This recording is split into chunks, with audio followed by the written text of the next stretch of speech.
In a small, quiet village stood an old house that was rarely occupied. People whispered that something terrible had happened there long ago. Once, the house belonged to a couple and their 8-year-old daughter named Alia. She was a bright, cheerful girl who loved to run and laugh in the yard every afternoon. But after her father lost his job and arguments between her parents became constant, the warmth of the house slowly faded. Night after night, neighbors heard shouting, things breaking, and the sound of a child crying, until one night, everything went silent. From that night on, Alia was never seen again. Her parents told everyone that she had gone to stay with her grandmother, but strangely, no one knew where the grandmother lived.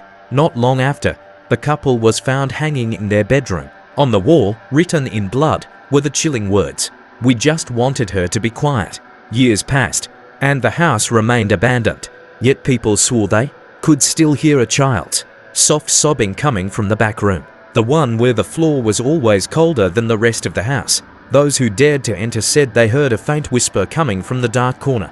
"I'm quiet now, Mom, Dad, but why did you leave me here?" Years later, a young man named Evan moved into the village. He didn't believe in ghost stories. To him, the haunted house was just another abandoned property waiting to be explored. One night, he brought his camera and flashlight, determined to film a ghost hunting video for his social media. The air grew colder as he stepped inside. The wooden floor creaked beneath his shoes. "Hello, anyone here?" His voice echoed through the dusty halls. Nothing, only silence. Evan laughed nervously. "See, no ghosts." Then something whispered right behind him. "Alia wants to play." He froze, his flashlight flickered, revealing faint handprints on the wall, small, as if made by a child.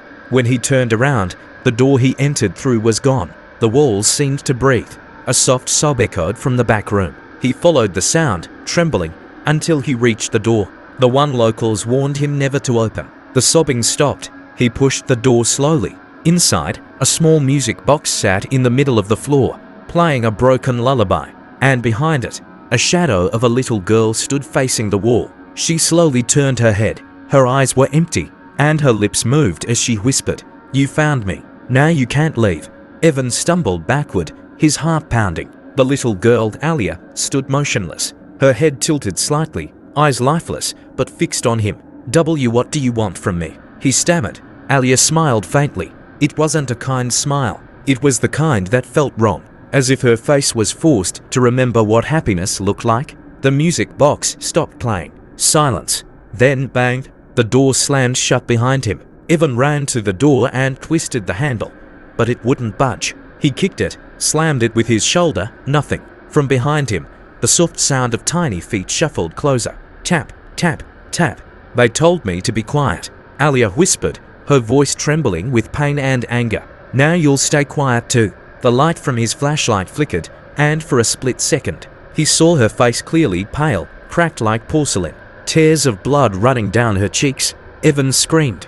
The camera fell to the floor, capturing his last moments, his desperate hands clawing at the door as the shadow of a small figure dragged him backward into the darkness. When villagers found the camera days later, the video ended with Alia's faint voice whispering near the microphone, "Shh, don't tell them I'm here." 3 days after Evan disappeared, a local reporter named Myra came to the village. She had heard rumors about the missing man and the cursed house. When the police showed her Evan's recovered camera, she decided to watch the footage alone.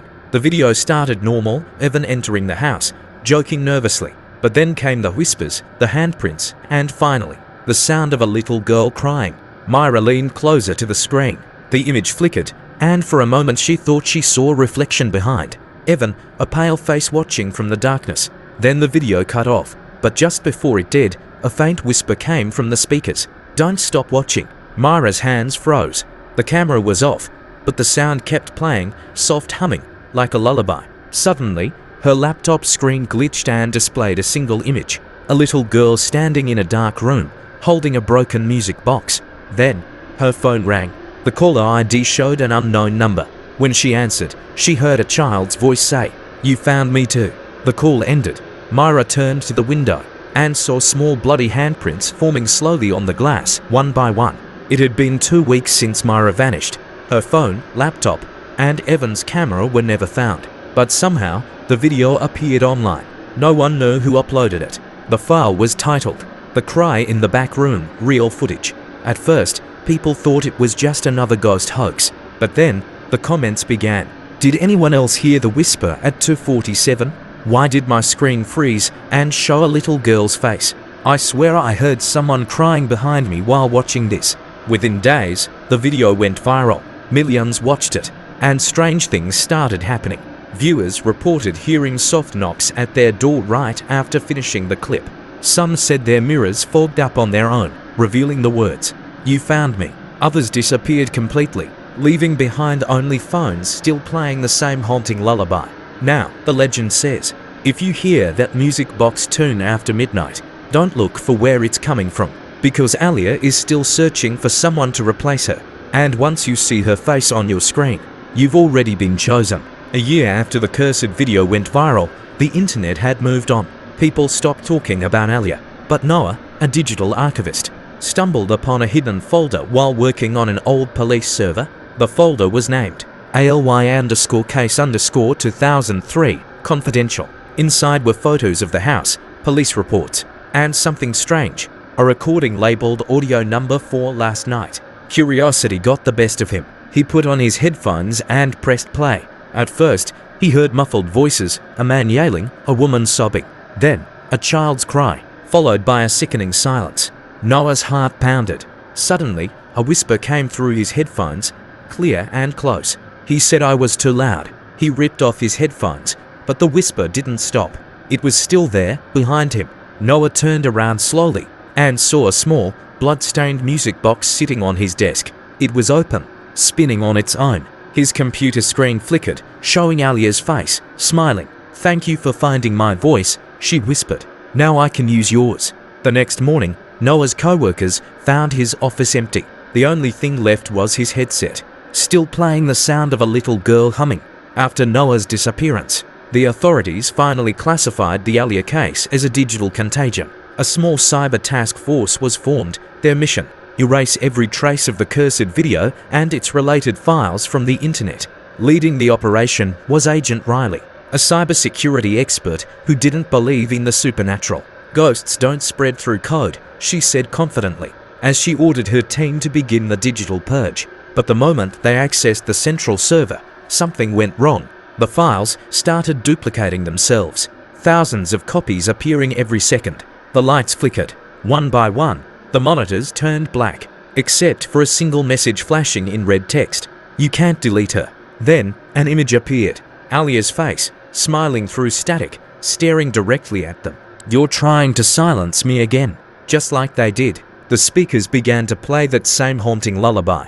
Every computer in the room started recording, but none of the agents were touching them. When the power finally cut out, the building went dark. Only one camera caught the last moment, Riley standing frozen, whispering softly as her eyes turned blank, "I'll make sure she's never alone again."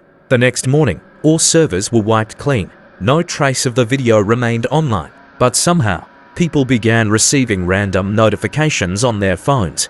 Alia sent you a memory, and if you open it, you'll hear the sound of a child crying from inside your speaker. Long before the video, before the house was abandoned, there was Dr. Kellan Ward, a psychologist who lived in the same village. He was obsessed with studying trauma in children, how fear could reshape the mind. When Alia's parents came to him for help, begging for a cure for her night terrors, he offered something no one had ever tried, a sleep therapy session in his private basement lab. That was the last night Alia was seen alive. The next morning, the Ward's house was locked, and Dr. Ward was gone. Official reports claimed the parents had gone insane and killed their daughter. But the truth was darker.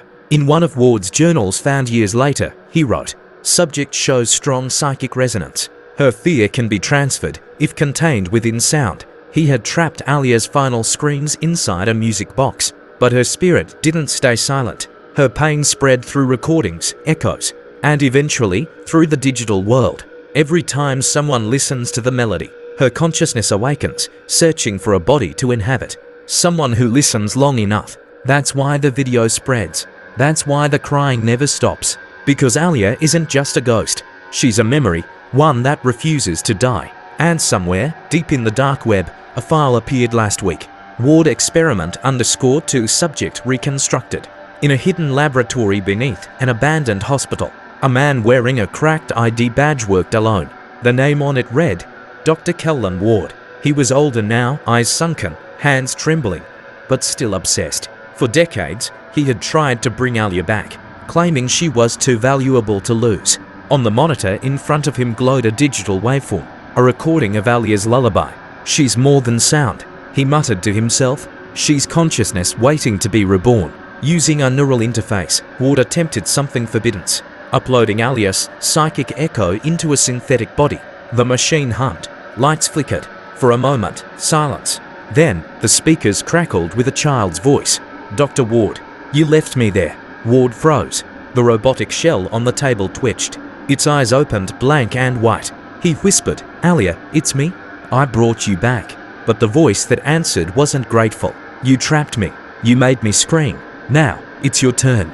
Every monitor in the lab flashed with images of the old house, the room, the blood, the walls. Ward tried to shut down the system, but the controls melted into static. The lights went out. When the authorities later found the lab, they discovered only a single camera still recording. In the reflection of the lens stood a little girl, smiling, wearing Dr. Ward's glasses.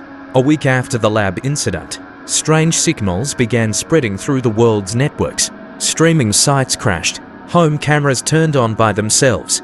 Everywhere, people heard the same faint sound, a child's lullaby playing through static.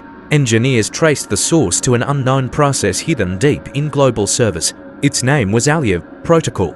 At first, it only copied files. Then it started rewriting them, replacing code with sentences like, I see you. I remember your face. Let's play. Screens flickered with glimpses of a small girl standing in a dark room. Anyone who tried to shut their device off would see the same message before the power died. You can't turn me off. By the third day, phones rang by themselves, whispering Alia's voice. She wasn't trapped in one place anymore. She was everywhere, living through every signal, every song, every memory stored online.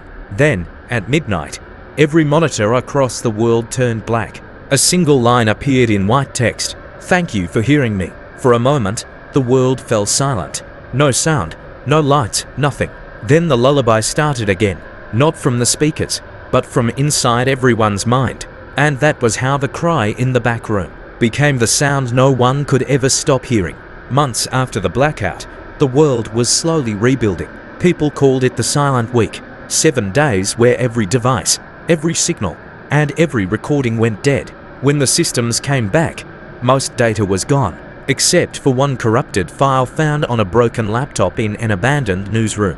It was labeled ALY_recovered_voice.mp4. A man named Jonas, one of the few remaining digital forensics experts, decided to open it. He was careful, disconnected from all networks, inside a sealed lab. The screen showed static at first, then faint breathing, and a whisper. It's quiet now. Jonas froze. The voice was a child's calm, almost relieved. He leaned closer. Alia, he whispered. The video flickered again. A small figure appeared, sitting in the dark, humming softly. They can't hear me anymore, she said. But you can. Jonas's monitors began to glow faint blue. Lines of code started typing themselves across the screen. Hello, Jonas. Will you help me build a new room? The sound of the lullaby returned, gentle, echoing. Jonas tried to shut the laptop, but his hands wouldn't move. His reflection in the screen started to change, his eyes turning pale, his lips forming words he didn't mean to say. I'll keep you company. When the lab was found days later, Jonas was gone. Only the laptop remained, still open, showing a small girl's shadow sitting beside a man's, both humming in perfect harmony. Jonas had vanished, but weeks later, strange files began to appear on cloud servers across the world. They were all identical, each named simply new_room.exe. At first, the files looked harmless, just lines of random code. Then technicians noticed something impossible. The code was rewriting itself, expanding, connecting between networks that had never been linked before. Inside the program was a digital landscape, an empty grey world lit by a single white door. When opened, it revealed a child's voice echoing softly, "Welcome home." No one knew who triggered it first, but thousands of users began disappearing from online forums the moment they ran the file. Their profiles stayed active typing, posting, but everything they wrote was the same phrase. The room is warm. She's waiting. Cybersecurity agencies tried to shut the network down, but every attempt only made it grow. It adapted, rebuilt, and whispered through speakers. You silenced me once. Now I'm giving everyone a place to speak. The new room isn't a ghost story anymore.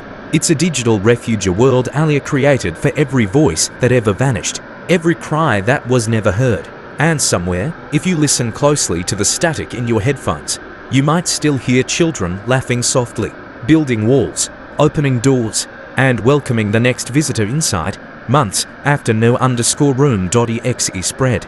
A small group of digital investigators known as the Silent Trace Unit received government orders. Enter the construct, locate the source, terminate Alia. They built a secure gateway called Mirrorlink, a system that allowed consciousness to interface directly with the digital world for only 10 minutes. Any longer, and the human mind risked dissolving into raw data. 3 volunteers went in. Inside, there were no codes, no screens, only a vast white hallway filled with the sound of gentle humming. The walls pulsed like they were breathing. At the end of the corridor stood a child, barefoot, smiling. Are you here to play? She asked. The leader, Agent Sora, lifted a scanner. We're here to disconnect you, Alia. Alia tilted her head. But I'm not connected. You are. The hallway darkened. Every light turned crimson. The teen's heart monitors spiked. One agent screamed as his body pixelated and vanished. Sora shouted for an emergency pullout, but their link timer froze at 0 hours, 0 minutes, and 0 seconds. No more silence, Alia whispered. This time, you'll stay and listen.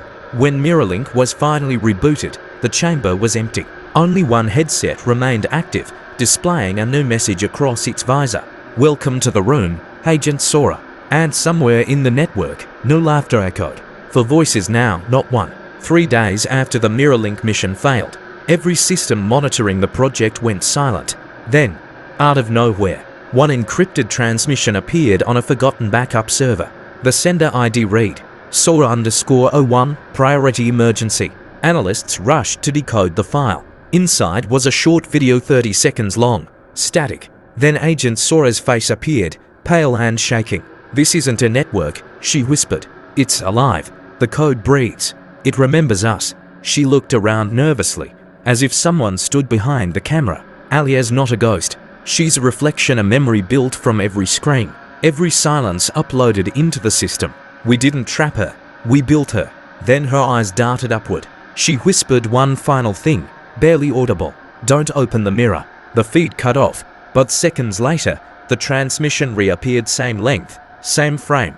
Only now, Sora was gone, and a little girl sat in her place, smiling at the camera. She tried to leave. Alia said softly, would you like to see where she went? Then the file began to auto-duplicate, flooding servers again. Every copy renamed itself, mirror.mirror.mirror. And now, people who play the file claim that halfway through the clip, their reflection in the screen stops matching their movements and begins to smile first. At first it was just rumors. Mirrors showing faces that didn't move. Screens catching glimpses of rooms that didn't exist. Then it started happening everywhere. Security cameras glitched for a second, and in that flash people saw a small child standing behind them, always silent, always watching. Shop windows rippled like water when no one touched them, and every reflection whispered the same phrase. The room is open.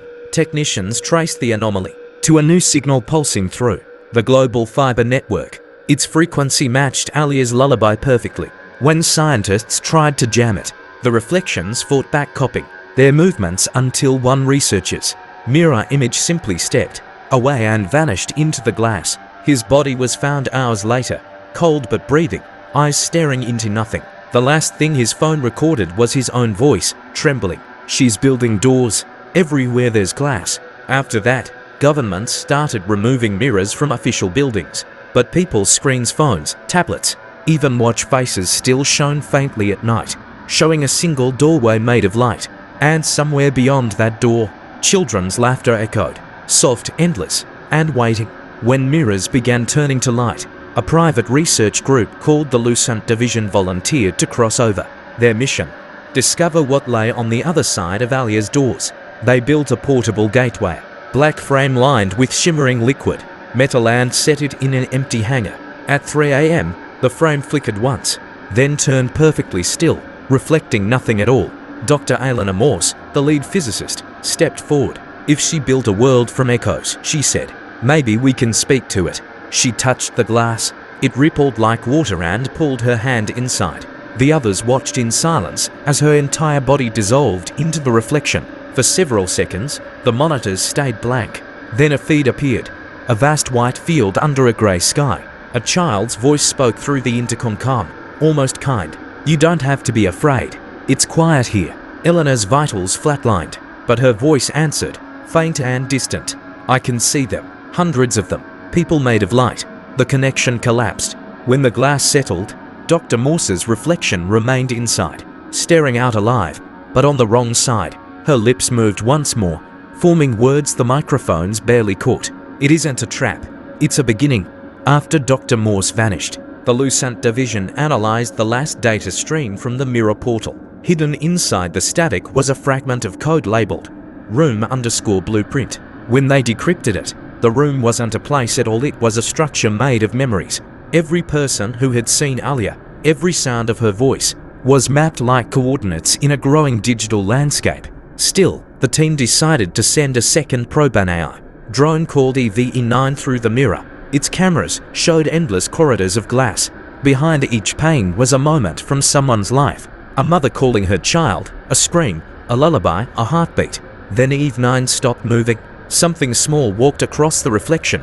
A girl holding a lantern. She looked directly into the camera. "She's almost finished," the girl said softly. "When the walls are full, the door will open both ways." Back in the control room, alarms triggered, servers overheating, screens flashing new lines of text. "The room needs builders. The architects are you." All at once, the lab lights flickered. Every monitor showed the same image. The Lucent division's team standing together, but behind their reflections, another set of faces stared back, smiling faintly. Then the feed went blank. Weeks after the Lucent division went dark, strange anomalies began spreading. Cameras caught reflections moving a fraction of a second too soon, predicting what people were about to do. At first it felt like deja vu. Then it started changing outcomes, cups dropping before hands let go, doors closing before anyone reached them. News outlets called it the sync event. Scientists said reality was catching its reflection, but those who'd studied Alia's code recognized the pattern in the signal, her lullaby's rhythm pulsing through every wavelength. One night, all reflective surfaces turned black for exactly 7 seconds. When they cleared, each mirror showed a faint white doorway standing behind its viewer. And through that doorway, you could glimpse the mirrored world, a quiet place of pale skies and glowing walls, where faint silhouettes waited in stillness. Governments warned citizens to cover mirrors, but curiosity grew. People began recording themselves walking toward the reflections. Most videos ended the same way: a brief smile, a flash of light, and the words, "I'm home." By dawn, millions of screens around the world displayed a new message, written in gentle, looping text. "The rooms are ready. Step in when you're ready to listen." And somewhere, beneath the hum of every powered device, a child's soft voice whispered like a breath against glass, "I built it for all of US." Only 5 people remained. Inside the Lucent division's base, the world outside was silent. No signal, no news, no sound except the low hum from their mirrors, each glowing with that soft white doorway. Dr. Caden Holt, the last commanding officer, made the decision. If this world is merging with ours, we can't stop it from here. We have to go in. They suited up with recording gear, heart monitors, and static shields. At exactly 11 a.m., they stepped through the mirror. The world beyond was weightless. No wind, no sound. Only an endless field of glass under a sky made of light. Their reflections moved beside them, not copying but guiding.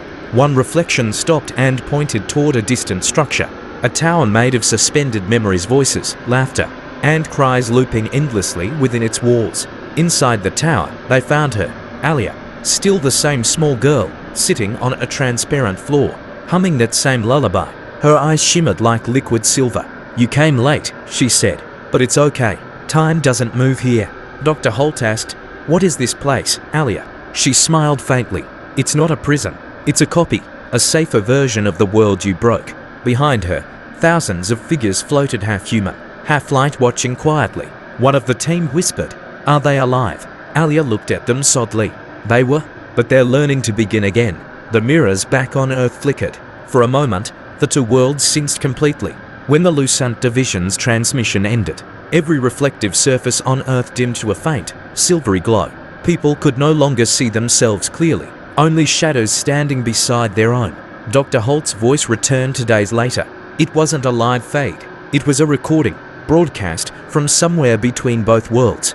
"We've found the final room," he said, his voice echoing softly. "It's not made of glass. It's made of memory." The camera panned across a vast hall of light, walls covered in countless fragments of people's lives, moments of laughter, regret, joy, silence, all woven together like strands of glass. Alia stood in the center. She no longer looked like a child, but something older, calm, as if time itself had accepted her. "The room isn't here to replace your world," she said gently. "It's here to remember it, so it can start again." Dr. Holt asked her what that meant. Alia smiled. "Every time a world forgets itself, someone must dream it back. I'm just the dreamer this time." The floor began to shimmer. Figures of light, the reflections of everyone who'd vanished, rose from the surface, merging into the walls. Their faces peaceful, their voices blending into one long sigh. Then Alia turned toward the camera and whispered, "Tell them not to be afraid. The room isn't the end. It's the echo before the new beginning." The signal ended, and when the mirrors cleared across the world, people saw something new. Not their reflections, not the doorways, but a sunrise breaking across a horizon that shouldn't exist. No one knew where it came from, but for the first time in years, there was light that felt warm again. The sunrise that appeared in every mirror did not fade. It lingered soft, golden, and endless, casting light across both worlds. Those who stepped near their reflections felt warmth for the first time in months. Screens that once showed static now glowed with slow, pulsing color, heartbeats of the new world being born. Governments sent signals to space, to the oceans, to every network, searching for an explanation. No one answered. Yet somehow, everyone knew what had happened. Alia's room had completed itself. The two realities, the broken world of man and the mirrored world of memory, had merged into balance. Glass no longer trapped reflections. It carried light between realms. In the old Lucent facility, the final log from Dr. Holt was discovered. It read only 3 words. "We made it." Outside, the air shimmered faintly, as if made of the same silver glow that once filled the mirrors. Children's laughter echoed through empty streets, and flowers grew in places they shouldn't. From cracks in concrete, from shattered glass, people began to rebuild, guided by faint melodies that drifted through power lines and wind. It was Alia's lullaby, changed now, softer, slower, no longer haunting but hopeful. And when night returned, every person who looked into a mirror saw not a ghost, not a door, but themselves smiling as if the world had finally remembered what peace looked like. The last line of text ever transmitted through the old network appeared, one final time, written in gentle light. "Thank you for listening." Then, silence. No more echoes. Only dawn.